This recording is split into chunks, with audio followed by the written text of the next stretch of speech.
right, welcome everybody. My name is Cindy White. I'm the director for Burlington Parks, Recreation, and Waterfront. And it really is a true honor to have Muriel Moore, who is our featured speaker today, talking about Burlington Parks.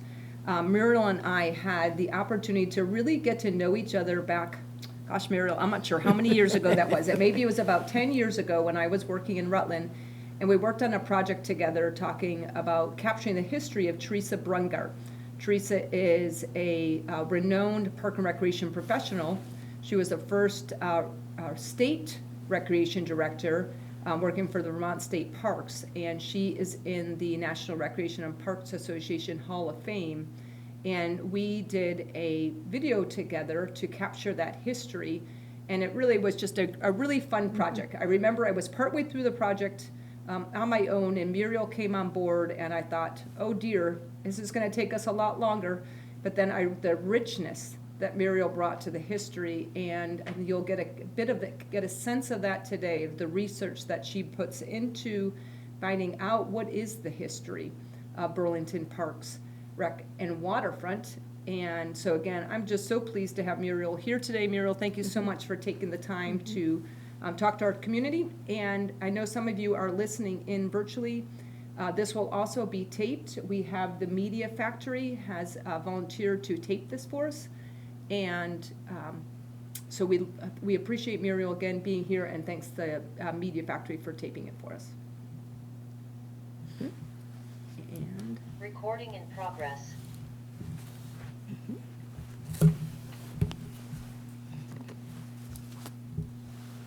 So I'm going to go ahead and share my screen so we can get Muriel's presentation up.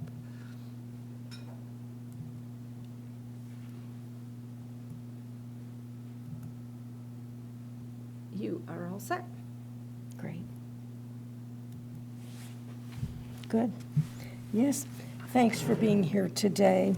I've been looking forward to giving this talk and sharing the background of Burlington's public park system, which now spans over 200 years. But first, I want to acknowledge and thank those who have really made this talk possible. First, to Burlington Parks and Recreation and Waterfront, Cindy White, the director, and Megan O'Daniel for her help with all the technical aspects of my talk. I also want to thank the Chittenden County Historical Society, who has given me 2 grants to support my research. In addition, I want to thank 2 people at UVM's Bailey Howe Library. Nada Smith, who was formerly in Special Collections, and Bill Gill, who oversaw government documents and the maps room. Both went out of their way to help me locate and obtain maps, photographs, and other records. Today, Burlington has 35 public parks covering over 500 acres in all parts of the city. Of course, it wasn't always that way, and while I will start at the beginning and come forward to the present day, I plan to focus on the 2 periods when the greatest expansion occurred in the park system. And this was 1900 to 1930 and 1970 to 2000. But first, we need to look back and briefly discuss the 3 parks that were established before 1900. The story begins with City Hall Park in the 18th century. City Hall Park was established by the city's founding proprietors in 1798 as a public square and is shown on the earliest town map in the same year.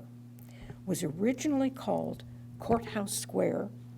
The name was formally changed to City Hall Park in 1875. Has always been a public gathering place in downtown Burlington and was originally round in shape, but evolved into today's square shape by 1885. And this shape remains today. Following City Hall Park came Battery Park in 1840. Battery Park served as a military encampment in the War of 1812. The site was privately purchased in 1831, and the 4 landowners gave the land to the city in 1840 to to be a public commons forever. It was originally called the Campground or the Battery, and formally was named Battery Park in 1875. It has long been known for its scenic views over Lake Champlain. I thought you would also enjoy seeing these historic photos of the park. Note the absence of the stone wall on the edge of the park in the left picture. The wall came almost 100 years later. The final park that was established in the 19th century was Dewey Park, which is a small pocket park in the Old North End, just 1/10 acre in size. The land was donated to the city in 1888, but the name is still a mystery. Is it named for John Dewey, the eminent philosopher and educator born in Burlington, or Admiral George Dewey, born in Montpelier, Vermont, and one of the heroes of the Spanish-American War? The park's website says John Dewey, but I'm not sure. And I haven't solved the mystery at this point. Like parks of the period, 19th century attitudes prevailed. There was no walking, sitting, or standing on the grass. You could only use designated paths and parkways and walkways. No game of chance or skill could be played without approval of the mayor or alderman. No indecent, profane, or insulting language was to be used. Clearly, the emphasis was on refined manners and passive activities like strolling and communing with nature. Parks were to be looked at rather than played in. One citizen petition in 1871 called for ball playing to be stopped in Battery Park because of the indecent language, actions, and abuse of the grounds. Moreover, the same petition wanted city officials to prevent a certain class of our community, known as loafers, from congregating on the grounds for the same reasons. But citizens also were interested in making the parks ornaments of the city.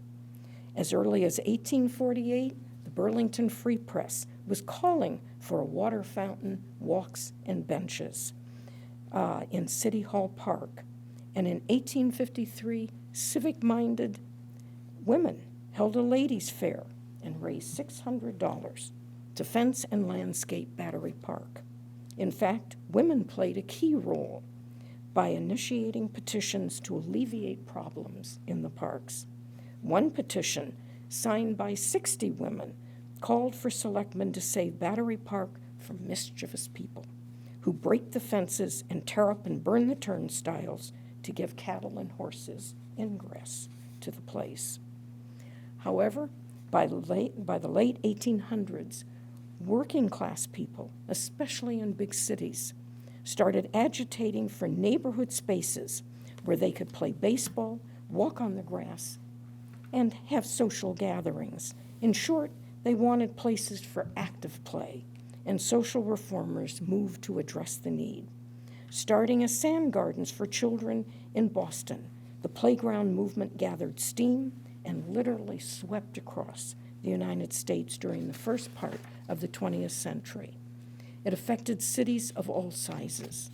Responding to the need to improve living conditions in cities, reformers called for creating small neighborhood parks, retrofitting large pleasure parks with ball fields, playground equipment, and other facilities to support active recreational activities, and having supervised playgrounds. Reasons given for the necessity of supervised playgrounds included getting children off the streets, promoting health and well-being, combating juvenile delinquency, and promoting good citizens and future workers.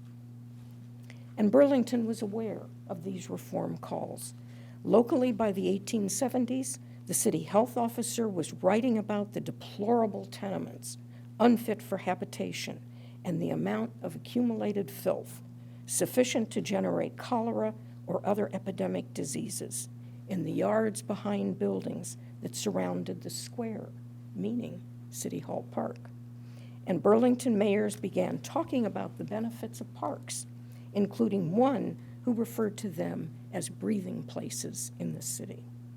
By the 1890s, the city health officer was writing that Burlington's location amidst mountains and by Lake Champlain possesses everything to contribute to good health. Opportunities abound in walks, drives, mountain climbing, and yachting.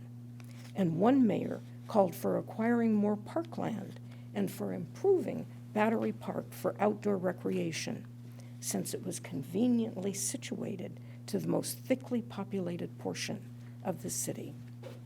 So at this point, the stage is set, and we come to the beginning of the 20th century and the first period of major expansion in Burlington's system. Over the next 25 years, Burlington will create a board of park commissioners, 7 new public parks, a municipal campground, and start an organized recreation program. By 1930, Burlington will have tripled the number of parks and set in motion the precedent of adding parks in every decade in the century. Put an administrative structure in place to manage the parks that will support year-round recreation activities.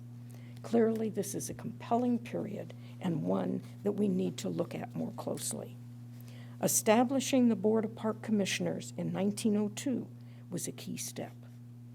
This elevated the status of parks in the administration, the city administration, and provided an organized board to lobby on their behalf. Having a Board of Park Commissioners was first called for in 1873, but it took almost 30 years to happen. When it did happen, it was under a mayor, Donnelly Hawley, who was already calling for a lakeshore park, and he became one of the first 5 park commissioners and continued to serve on the commission for 22 years. Another key first park commissioner was William J. Van Patten, who chaired the board for the next 18 years.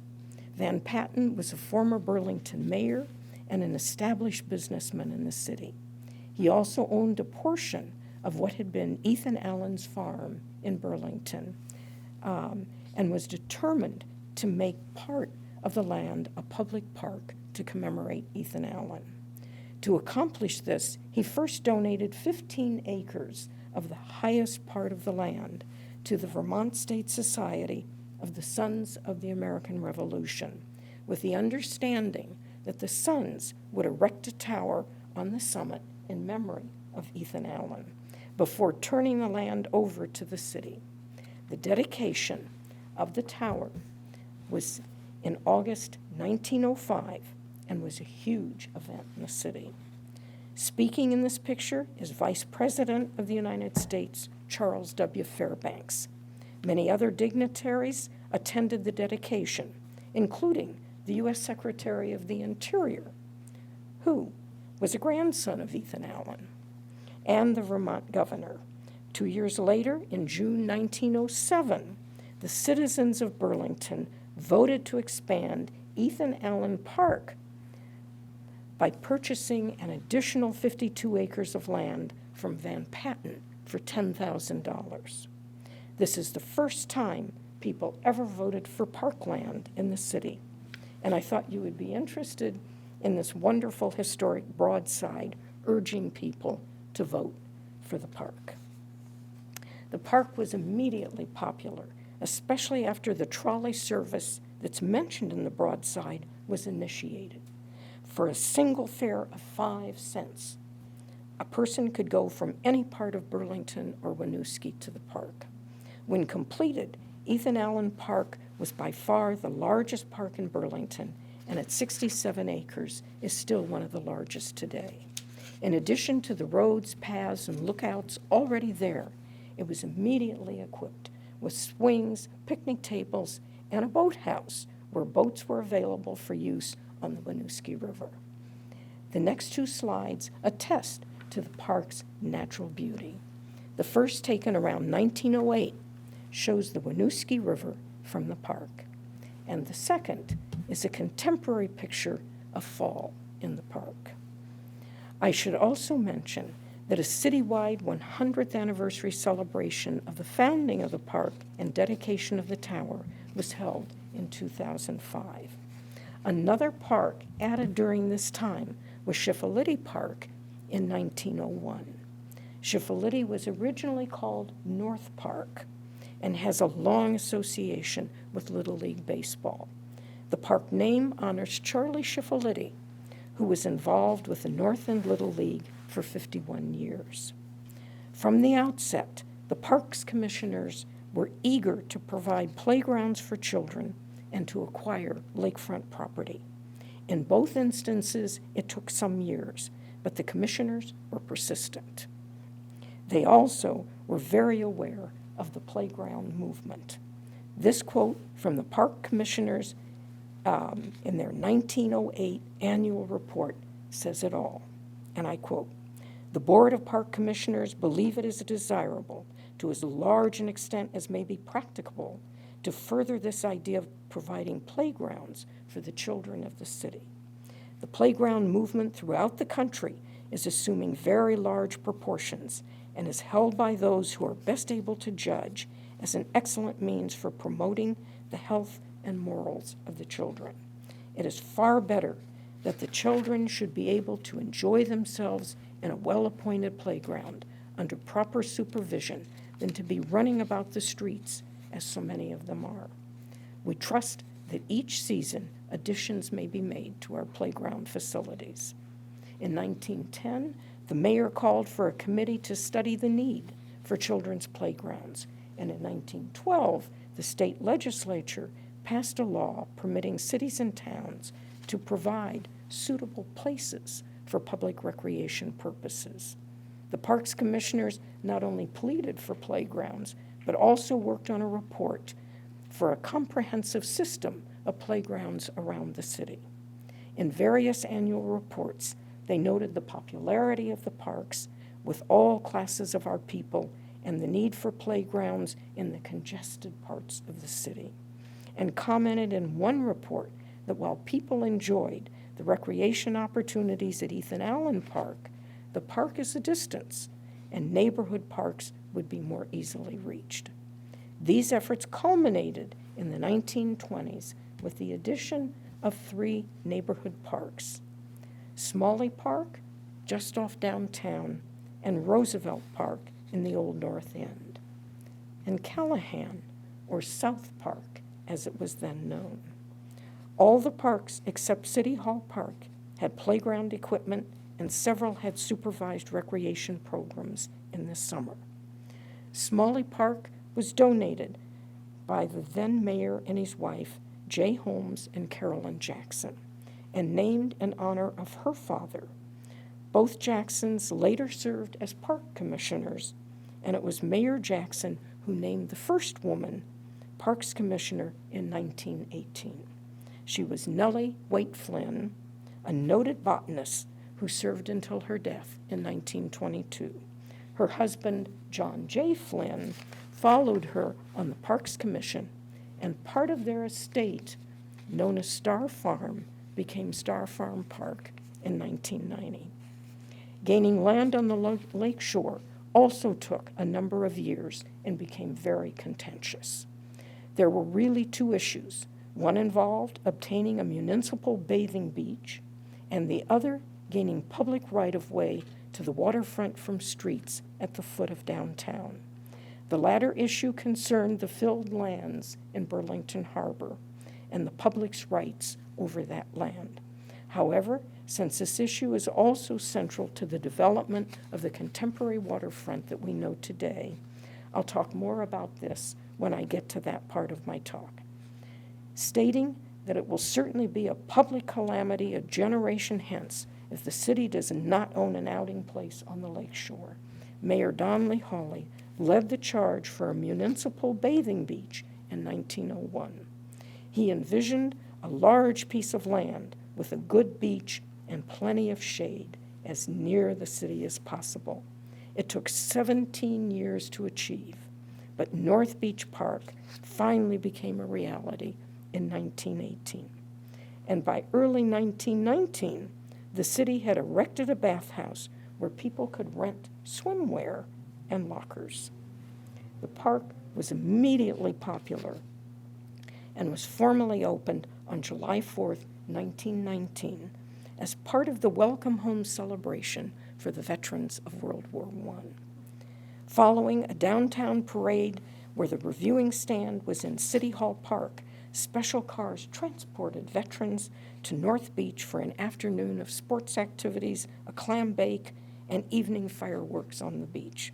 Watched by thousands of people at North Beach and from every vantage point along the lakefront, it was described as a brilliant closing event for Burlington's greatest day. North Beach also houses the Municipal Campground, which is first reported in the Parks Commissioner's 1922 annual report. With the rapid rise of automobiles following World War I, auto camping and motor touring became the rage across the country. Motor touring ranged from evening or weekend drives to transcontinental journeys. This wonderful cartoon from the American City magazine in 1926 says it all. And I've always loved this. If you can read it, on the top part it says, "Once the delicious reward only of the venturesome and resourceful." And at the bottom it says, "Now anyone may have it for a few gallons of gasoline and an eye full of dust." To accommodate the motor touring and boost local economies, many cities and towns provided municipal campgrounds. Within a few years of opening, Burlington's campground was serving upwards of 5,000 people from 35 states and the Canadian provinces in a single season. And one newspaper writer in Boston had called it the finest camp for tourists in all New England. While most of these municipal campgrounds no longer exist, Burlington's is still going strong and is 100 years old this year. From the outset, all of these parks were popular. By the end of 1920s,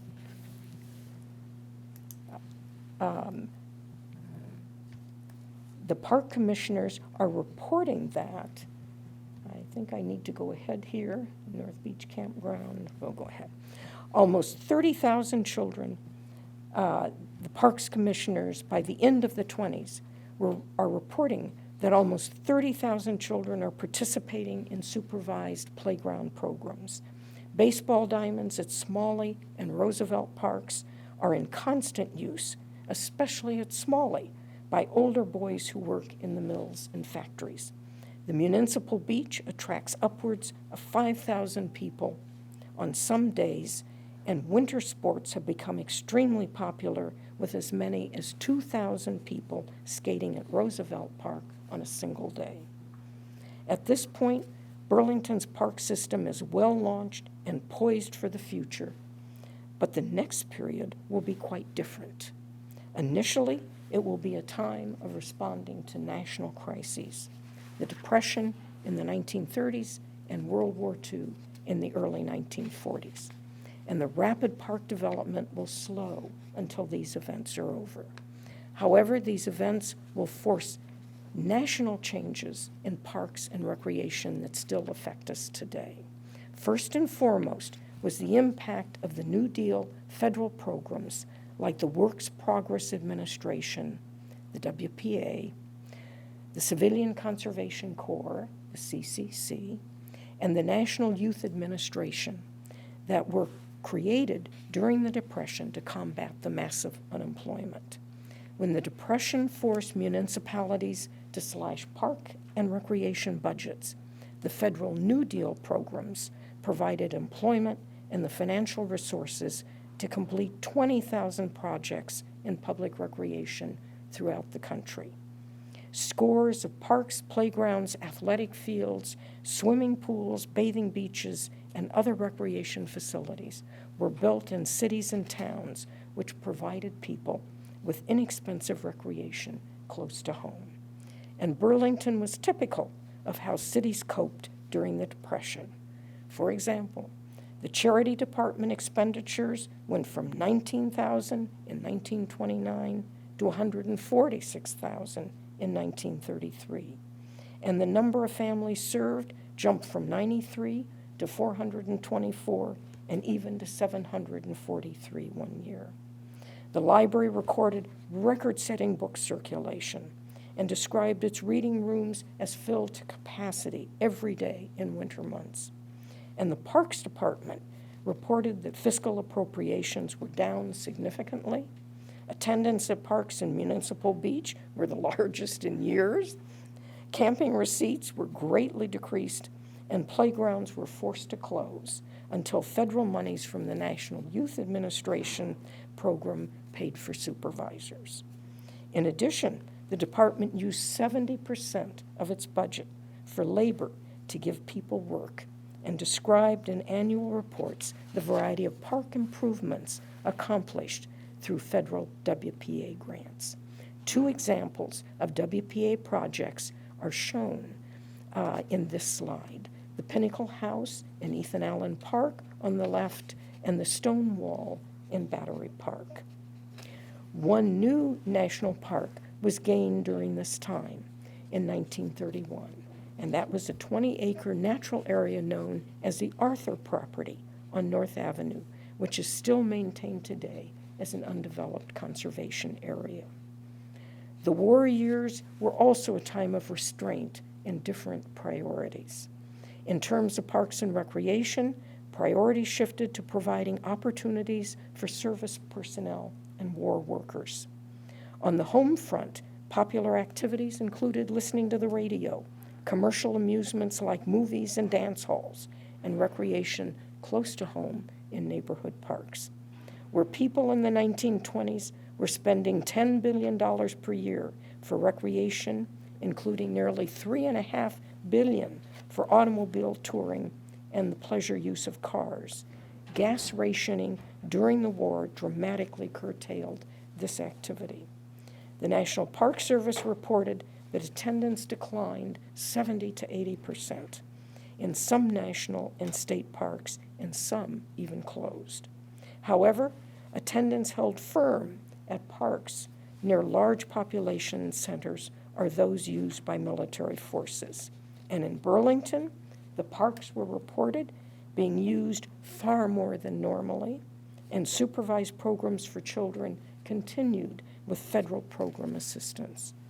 And Szymanska Park on Patchen Road was donated in 1942 by Pearl Szymanska in memory of her husband. This neighborhood park is one of my personal favorites, and parks commissioners noted at the time that it filled a long-felt need for recreation in the northeast section of the city. But most of our attention needs to be on the post-war period. This period is literally going to further establish the federal government as the dominant player in parks and recreation and make possible the next period of major park expansion in Burlington beginning in 1970. During the post-war period, 5 new parks will be gained, but only one involved the waterfront. The new parks were Lakeside Park in 1949 after residents petitioned for it, Champlain Street Park in 1952, which is currently in a renewal process, Perkins Pier, originally called the Old Salt Dock, in 1954, Pomeroy Park in 1961. This was a former school site that was demolished. And the Arms Park in 1962, which came about when the now condemned high school was built. From the outset, it was understood that land not needed for the high school would become a park. Post-war planning began in Burlington during the war and was led by the mayor, John Burns.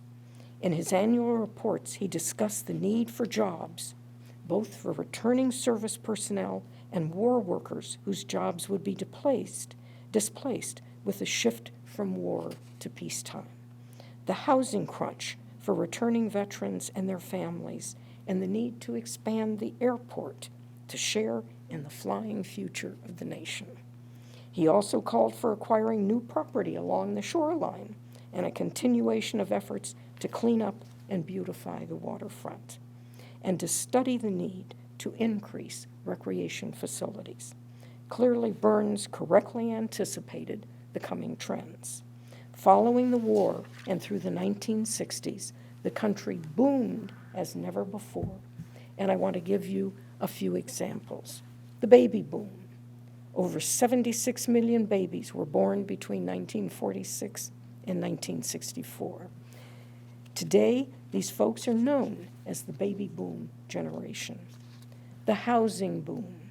Some 15 million housing units were constructed in the U.S. between 1945 and 1955. Much of this was single-family homes in the suburbs. By 1960, 1/4 of all homes standing had been built in the previous 10 years. And by 1970, for the first time, more people were living in suburbs than in cities. The consumer boom. It was a time of economic prosperity and many new choices, from household appliances to frozen foods, plastics, and nylon clothing. Where few people had seen a TV in 1948, by 1960, 90% of households owned at least one set, and the power of television advertising took off. Likewise, car sales grew at an unprecedented rate. By 1960, almost 80% of American families had at least one car, and the number of registered cars had almost doubled since 1950. And finally, the outdoor recreation boom, which was just as explosive as everything else. For example, visits to national parks rose from under 7 million during the war to over 50 million by 1955. And state parks jumped from 93 million in 1946 to 259 million by 1960. Attendance at municipal parks was listed in one study at over 1 billion during the 1950s. In fact, one group of authors described park use as mounting with terrifying rapidity year by year during the post-war period. 4 factors fueled this growth: increasing population, income, especially the rise in family disposable income, transportation, the escalation of air travel, automobiles, and the start of the interstate highway system in 1956, and the rise in leisure time due to the shortening of the work week and the rise in annual paid vacations. The upshot of all of this was the creation of the National Outdoor Recreation Resources Review Commission, happily simply known as ORC, by President Eisenhower in 1958. The job of the commission was to assess the supply and demand of outdoor recreation resources in the U.S. and make recommendations to the President and Congress. The report was issued in 1962 and is quite literally a landmark in the history of outdoor recreation in this country. While there were a number of recommendations, I want to focus on one that has strongly affected municipal recreation resources. And that is, of course, the establishment of the Land and Water Conservation Fund in 1965. This fund, which continues today, provides grants to federal, state, and local parks agencies for outdoor recreation planning, land acquisition, and development. Burlington received its first grant in 1966, and with subsequent grants was able to move aggressively in 1970 and 71 to purchase Letty and Oakledge parks. After 52 years, Burlington finally achieved more waterfront parks, and it was none too soon. During the 1960s, beach use topped 100,000 users for the first time in a single season, and the campground was reported as being filled to overflowing nearly every night through the summer. North Beach was described as the city's most valuable recreation asset and the need as imperative to obtain additional access to Lake Champlain. By this point, the Park Commission had made it clear that they would use eminent domain to get more parkland on the waterfront. Letty came first in 1970 and was obtained through condemnation proceedings for $280,000. It's located north of North Beach Park, is the largest park in the system at 75 acres, was originally called Wapanaki, which was the winning name in a public naming contest, and was later renamed to honor Bernard J. Letty, a judge and parks commissioner for many years. It's also home to the Gordon H. Paquette Ice Skating Arena. While eminent domain was considered at Oakledge, the threat was sufficient, and the city purchased the land without legal action in 1971. Oakledge is located on the southern end of Burlington Bay, had been the estate of Seward and Lila Vanderbilt Webb prior to their building Shelburne Farms. They called it Oakledge. It was the private Cliffside Country Club prior to being acquired by the city for $230,000, and was the site of the first community garden in 1971. With the addition of these two waterfront parks, Burlington literally catapulted into the second major time of park expansion, 1970 to 2000. During this time, the critical focus remained on the central waterfront, and it wasn't until 1990 that the 11-plus acres that we know today as the Waterfront Park and Promenade became city property. Getting there is a detailed and complex story involving mayors, city council, multiple city departments, waterfront committees, private developers, and Burlington citizens. It involved years of planning, failed private development schemes, lengthy litigation, a major Vermont Supreme Court decision, action by the state legislature, and substantial citizen involvement in plan approval. In fact, it overshadows many other park acquisitions and development during this time. While 10 parks came into the system, the crown jewel was the Waterfront Park with its wonderful promenade. While time doesn't permit a detailed accounting, I would like to set the historical context that made the Waterfront Park a reality. And for that, we need to jump back to the 19th century. From the outset, Burlington's harbor had been a commercial hub of the city. In the 19th century, lumber was king, and the harbor location perfect for shipping by water or rail. By 1873, Burlington was the third largest lumber port in the country, employing hundreds of men. Railroads had reached Burlington by the mid-1800s and soon overtook water transportation as the preferred freight hauler. To expand their operations, railroads and lumber companies also created more waterfront property by filling in the lakeshore between 1850 and 1872. The following pictures, taken in 1875, show just how extensively the harbor was built over with lumber yards, rail, warehouses, and railroad operations. All of this commercial expansion also effectively closed off virtually all public access to the waterfront, as streets no longer extended to the city's edge. The streets/filled land issue became a core legal battle at both ends of the 20th century. In the early part of the century, the issue was obtaining a public wharf at the end of College Street. And later in the century, the issue was obtaining a public park in the same vicinity. The legal issue was well laid out by the city attorney in 1906, and I quote, "The claim is boldly made that the streets, referring to Pearl, College, Main, King, and Maple, which were originally dedicated or laid to the waters of the lake, no longer reach this point, and that instead there is now, between the ends of these streets and the lake, a territory, meaning the filled lands, over which these streets do not extend and the public have no right to travel. This is a matter that demands careful and immediate attention, and regardless of expense, these streets should be open to the waters of the lake where they were originally laid, and the public interest still demands they should go.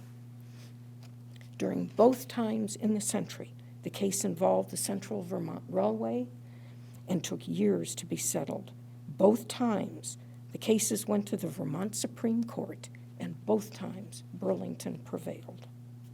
In 1913, the city achieved the extension of College Street to the water's edge and about 96 square feet of land for a dock.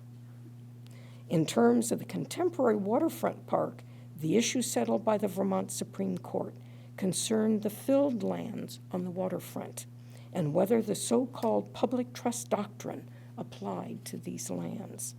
The Vermont Supreme Court held that the doctrine did apply, and the filled lands are a public trust and must be managed for the public good, and that only the state legislature can determine the public uses.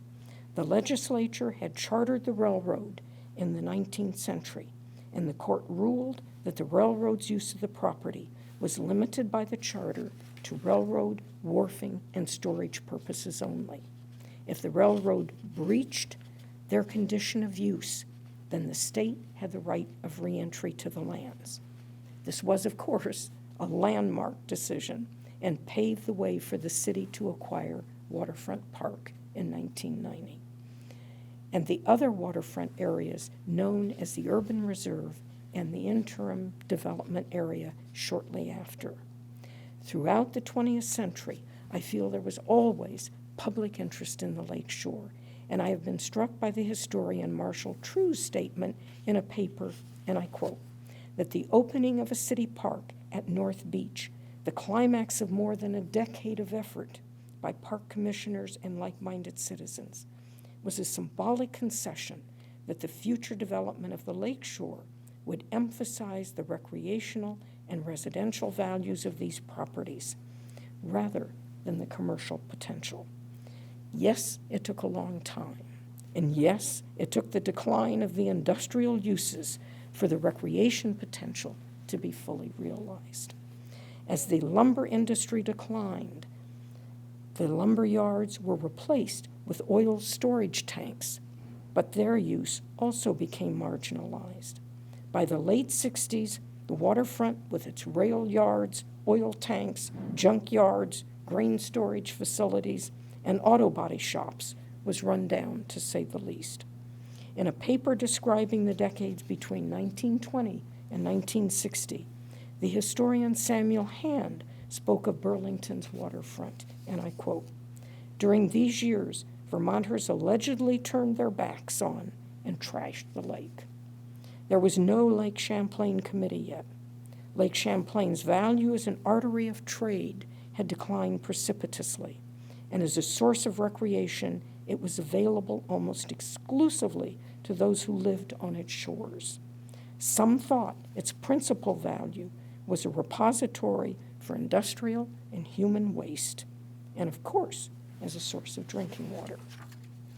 But the voices for change were also there, and I've always felt that this statement in 1966 by William Keogh, then superintendent of Burlington Parks, was very apt and prescient, and I quote, "Pressure is mounting to improve the unsightly birthmarks of the city along the waterfront. A beautiful lakefront has been a call by Burlington citizenry in increasing intensity for the past 2 decades or so. Today it is loudest, tomorrow it will be louder. Accomplishment of a beautiful lakefront takes patience and persistence. Patience because it will take many years and many dollars, persistence to resist encroachments and compromises in order to make the lakefront attractive to look at and completely recreational to use." Within 5 years of Keogh's statement, Burlington had acquired Letty and Oakledge Parks, and I believe this galvanized further waterfront efforts. It took another 19 years to get Waterfront Park, but it wasn't an idle time. The city completed the conceptual design and planning for the new Waterfront Park, resolved complex legal issues, and figured out how to achieve the park with public resources when the various private development schemes didn't pan out. Of critical importance, too, were the Burlington citizens who not only participated in public meetings and surveys, but approved the final plan and bonding issues to finance the waterfront revitalization. In terms of other parks in the 1980s, Mackenzie, Baird, Crescent Woods, and the Mount Calvary Red Maple Wetland were all added to the system. In addition, the community boathouse was built on the waterfront. The Battery Park extension was added, and the 8-mile waterfront bike path, now called the Burlington Greenway, was finished. The bike path was started in 1975 as part of the Rails to Trails movement and forms a wonderful necklace around the waterfront, linking a number of public parks between Oakledge in the south and Star Farm Park in the north. And since 1990, 4 more parks have been added: Star Farm, the Elaine and George Little Park, Apple Tree Park, and the skate park, now called the Andy A. Dog Williams Skate Park, and what it looked like in 2007. In addition, dog parks have been created at Star Farm Park and on the waterfront in the urban reserve. The fishing pier was constructed. The Urban Wilds program was established as part of the city's Conservation Legacy program to identify and manage unique natural areas in Burlington. Some of the parks included in this program include Arms, Ethan Allen, Mackenzie, and the Mount Calvary Red Maple Wetland. Clearly, the 20th century saw the development of Burlington's wonderful park system. The question now is, what more will the 21st century bring? If the first 2 decades are indicative, the Parks Commission is off to a running start.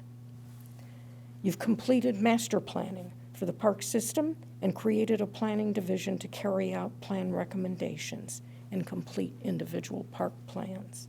The Howard Chapel in Lakeview Cemetery has been restored. 2 community recreation centers have been added: the Miller Center and the CORE, meaning Center of Recreation and Education, at one community center, and together they have expanded recreation and community activities. The community gardens have expanded to 14 sites, serving over 1,400 people. Complete renovation of the Greenway, or the bike path, including fitness stations sponsored by the UVM Medical Center.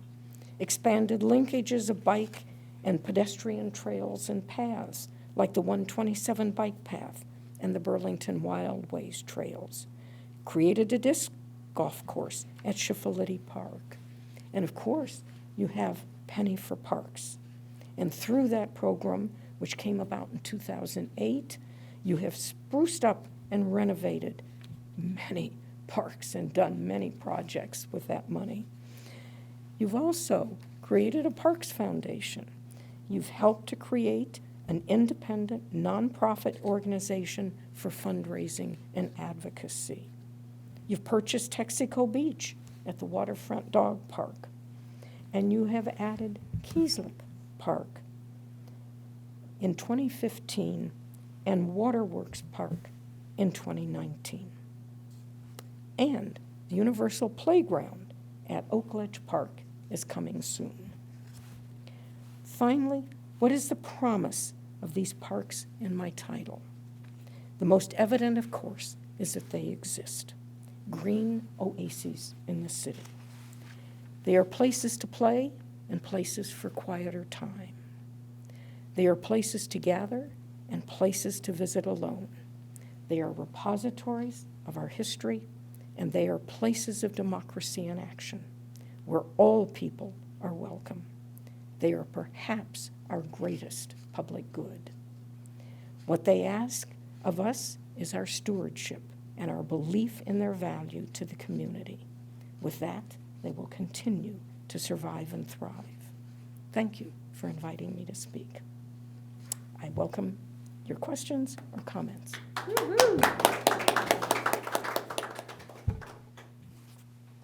we can just go on to If anybody has any questions for Muriel, you could go ahead and use the raise hand function. And Joanne, if you could help me moderate that.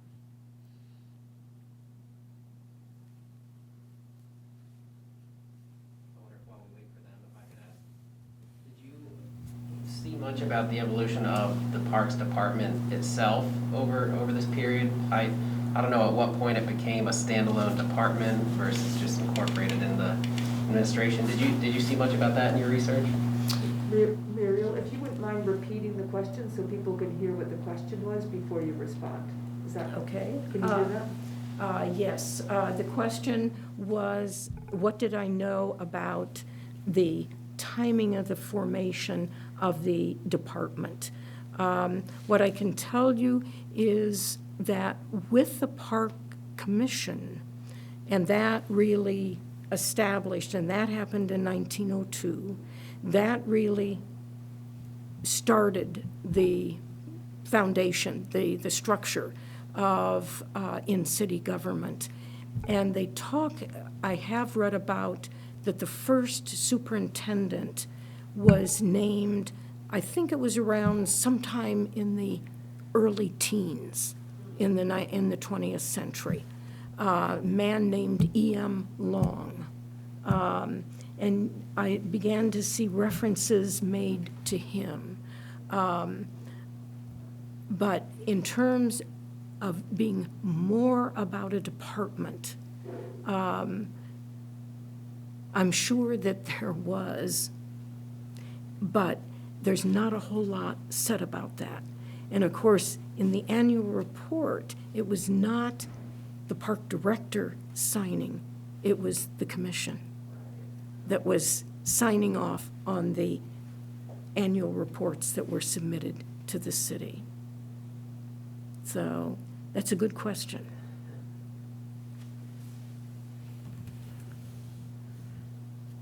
Any other questions? Let's give a moment.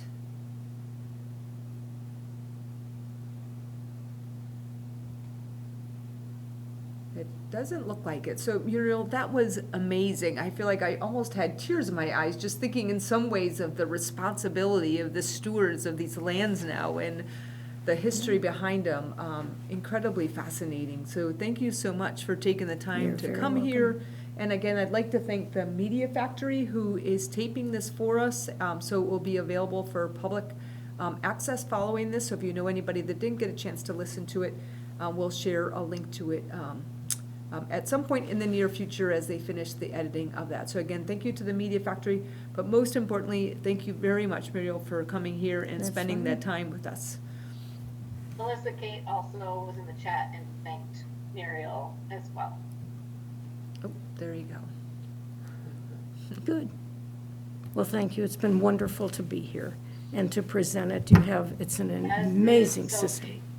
And Sophie asked if the notes would be available.